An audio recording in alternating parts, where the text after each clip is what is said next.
In this episode, we get a great example of what an actual dangerous forest is and the right way to treat it and the completely wrong way to treat it. For Makoto's part, he treats the forest around his demi-plane as mutuals because he finds out that there are smart, intelligent beasts who can do magic there. So he makes a contract that his villagers will go there after permission from the wolves and the bears who live in the forest and the birds in the sky to keep it amicable there and have a working partnership, showing the best way when we as humans actually interact with nature the correct way can be majorly beneficial to us.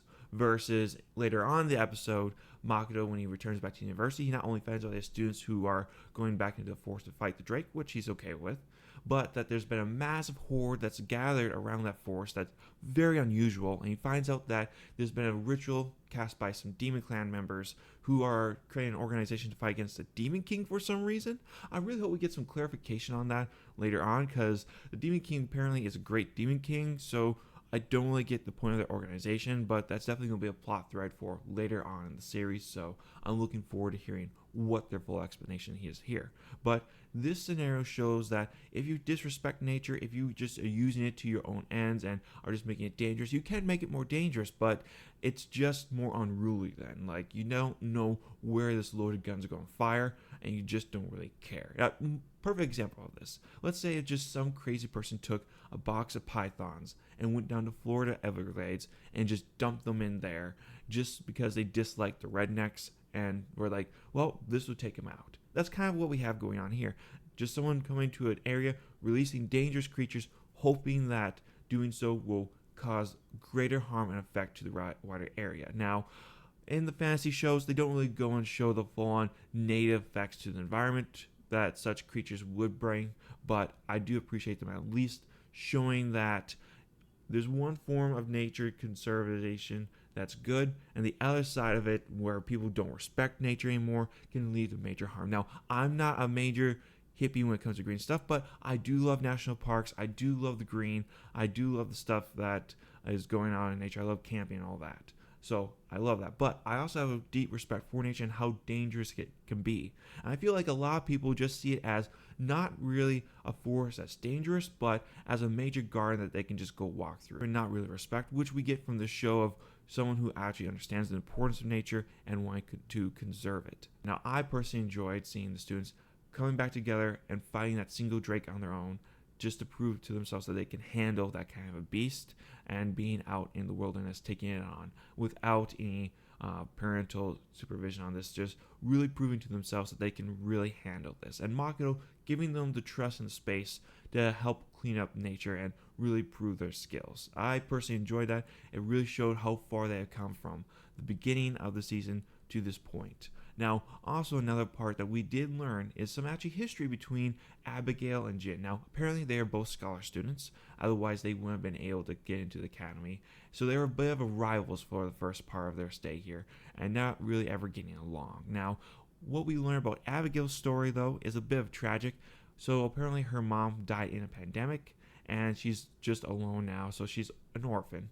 And the school is pretty much all she has. So she pretty much never leaves the school until probably when she turns 18 or 19, when she can leave and take it out on her own. Whereas on Jin's side of things, it's a little bit more complicated story. So Jin, he grew up out in the village in the forest, and the village that he grew up on, that's where he met his first true love. Now, his first true love turns out to be Miranda, and Miranda is that girl that we saw at the end of season 1 who was fighting Makoto.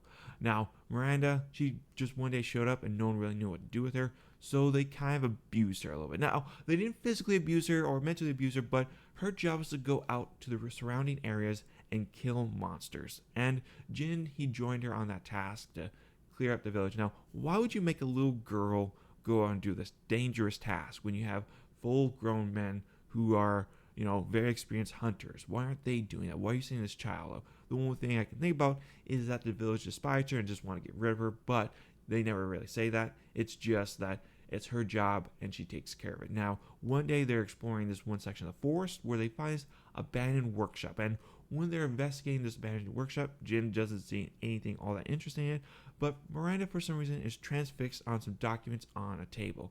Now, as she's reading through these documents, all of a sudden the back wall of the compound just explodes open and Chimera comes rushing out. Jin and Miranda have to fight together to kill this thing. Now, unfortunately, Jin, he just gets knocked away like a sack of potatoes and isn't really much of a nuisance to the creature. But for Miranda, it's a completely different story. She's able to use her acrobatics, get around the creature's movements, and just start slicing it up piece by piece. And she has a wicked smile on her face as she's doing it.